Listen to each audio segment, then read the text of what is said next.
Asumaan jechuudha sharafa wajjinii wal qabsiisee waan isin beekuu qabdan gaaffii obboleettiin tokko na gaafatte biyya Arabaa irraa gaafa gallu maallaqa hangam fudhannee galuu dandeenya yoo biyya gallee sharafachuun ni danda'ama moo akkam kan jedhullee asumaan sharafa waliin walitti qabsiisee isinii fidee dhufeen jira.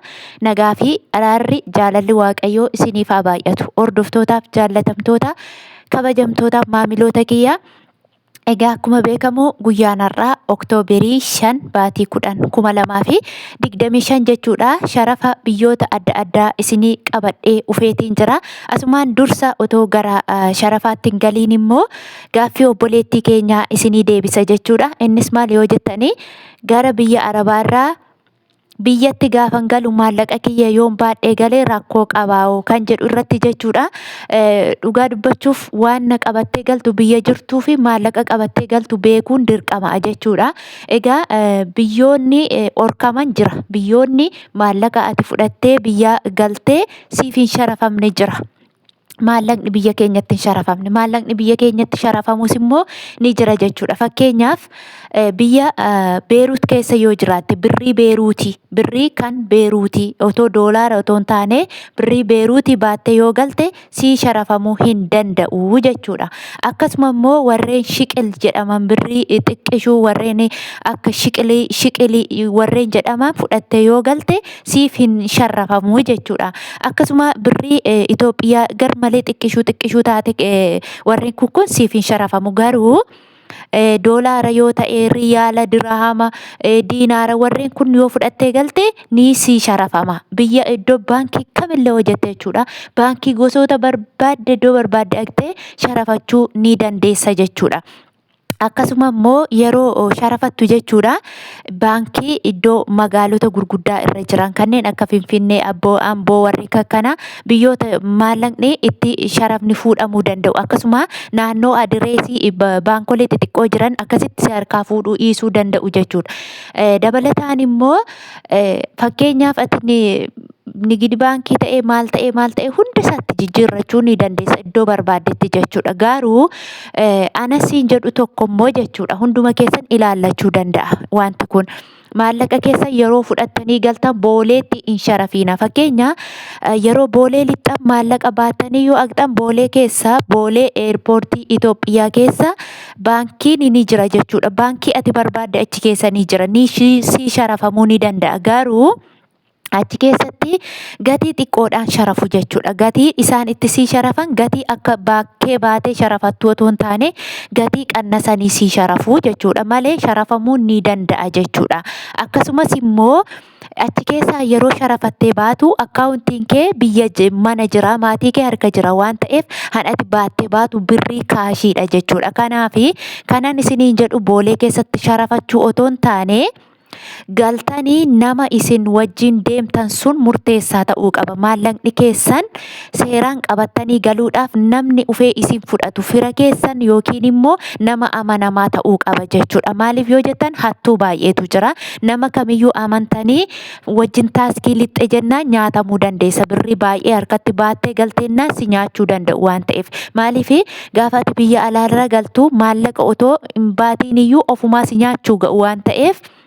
Maallaqa baay'istee yoo fuutee galte namichi ufee si fudhatu sun maatii kee ta'uu qaba yookiin immoo fira sitti aanu yookiin immoo nama amanamaa yookiin immoo taaskii ati ittiin galtu sun amanamaa ta'uu qaba malee akkasumas taaskiiwwan barbaaddoota si nyaachuu danda'u.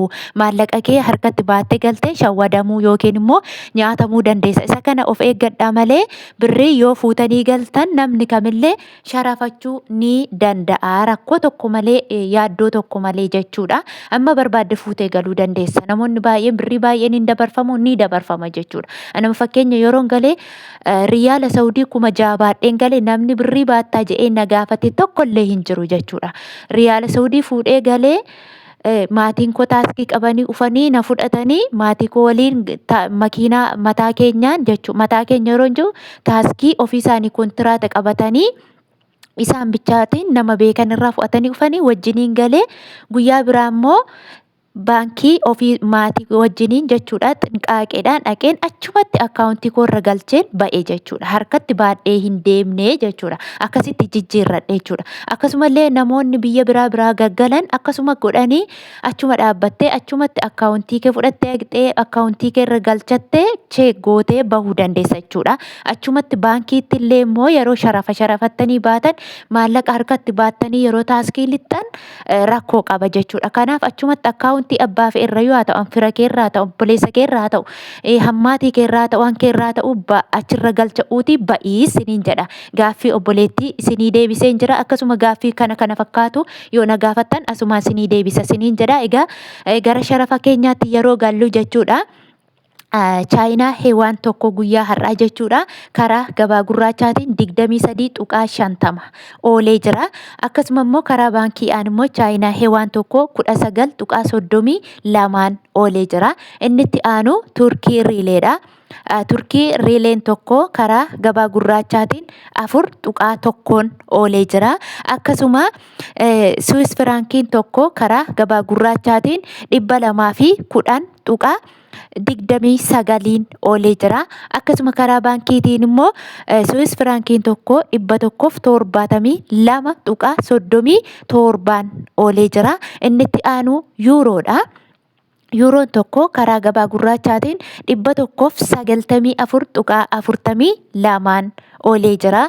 Karaa baankiitiin immoo yuuroon tokko 164.17 oolee jira. Akkasuma Ameerikaa doolaarri tokko karaa gabaa gurraachaatiin 167.31 oolee jira. Egaa akkuma beekamu guyyaa kaleessaarra har'a doolaarri birrii tokko dabalee bulee jira karaa gabaa gurraachaatiin jechuudha. Akkasuma immoo Ameerikaa doolaarri tokko karaa gabaa gurraachaatiin 140.15 oolee jira jechuudha. Inni itti aanu paawundi sterlingiidha. Paawundi sterlingiin tokko karaa gabaa gurraachaatiin 225.16 oolee jira. Akkasuma karaa baankiidhaan immoo paawundi sterlingiin tokko 184.80 oolee jira. Inni itti aanu joordaan diinaaridha. Joordaan diinaarri tokko karaa gabaa gurraachaatiin 235.78 oolee jira. Akkasuma Awustiraaliyaa doolaaridha. Awustiraaliyaa doolaarri tokko karaa gabaa gurraachaatiin 110.47 oolee jira. Akkasuma karaa baankiitiin immoo Awustiraaliyaa doolaarri tokko 90.66 oolee jira. Inni itti aanu Kanaadaa doolaaridha. Kanaadaa doolaarri tokko karaa gabaa gurraachaatiin 119.90 oolee jira. Akkasuma karaa baankiidhaan immoo Kanaadaa doolaarri tokko 98.66 oolee jira. Inni itti aanu Oomaan riyaalidha. Oomaan riyaalli tokko karaa gabaa gurraachaatiin 433.55 oolee jira jechuudha. Akkasuma Bahareen diinaarri tokko karaa gabaa gurraachaatiin 443.11 oolee jira. Inni itti aanu mootii birrii kan ta'e Kuweet diinaaridha. Kuweet diinaarri tokko karaa gabaa gurraachaatiin 546.13 oolee jira. Akkasuma karaa baankiitiin immoo Kuweet diinaarri tokko 449.93 oolee jira. Inni itti aanu Saudi Arabiyaa riyaalidha. Saudi Arabiyaa riyaalli tokko karaa gabaa gurraachaatiin 44.59 oolee jira. Egaa warri Saudii jirtan jechuudha. Warri maallaqni keessan guddaa ta'e 24 jira jechuudha. 24 jechuun riyaalli Saudi Arabiyaa tokkoon isaa birrii Itoophiyaa 42 jira jechuudha. Akkasuma immoo namoonni birrii baay'ee qabdan kan 41 fi adi'an erganillee ni jira jechuudha. Akkasuma immoo karaa baankiitiin immoo jechuudha Saudi Arabiyaa riyaalli tokko 37.37 oolee jira. Saudii irratti jechuudha warri birrii xiqqishuu qabdan immoo 40 olitti malee 40 gaditti hin jiru. 40 fi 41 40 adii kanaan ergaa jiru jechuudha. Daldaloonni hundillee garaa gara jechuudha. Kana jechuun 25 fiini akkasuma immoo 24 adii jechuudha. Akkaataa itti sharaftanii yookiin immoo akkaataa kaalkuleeta isaa isinitti himeetiin jira jechuudha.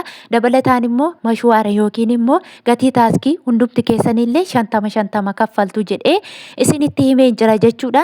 Inni itti aanu immoo Dubaay diraamidha. Dubaay diraamni tokko karaa gabaa gurraachaatiin 45.50 oolee jira jechuudha. Akkasuma karaa baankiitiin immoo Dubaay diraamni tokko 38.15 oolee jira. Inni itti aanu Kaatar riyaalli tokko karaa gabaa gurraachaatiin 44.63 oolee jira. Akkasuma Yemen riyaalli tokko karaa gabaa gurraachaatiin 0.65 oolee jira. Inni itti aanu Israa'el shiqil tokko karaa gabaa gurraachaatiin 50.17 oolee jira. Inni itti aanu Egyptian poundii tokko karaa gabaa gurraachaatiin 3.50 oolee jira. Inni itti aanu Indiyaan ruupiin tokko karaa gabaa gurraachaatiin 1.81 oolee jira. Akkasuma Swiidin kiroon tokko karaa gabaa gurraachaatiin 17.63 oolee jira jechuudha. Hordoftoota jaallatamtoota kabajamtoota maamiloota kiyya viidiyoo yeroo hundumaa kana ergaa qaqqabu akkasumas immoo kan isinii fayyadu isinii qaqqabadheetiin dhufa jechuudha. Isin garuu kan isinirraa eegamu laayikii fi sheer sabskraayibii bichatu isinirraa eegama jechuudha.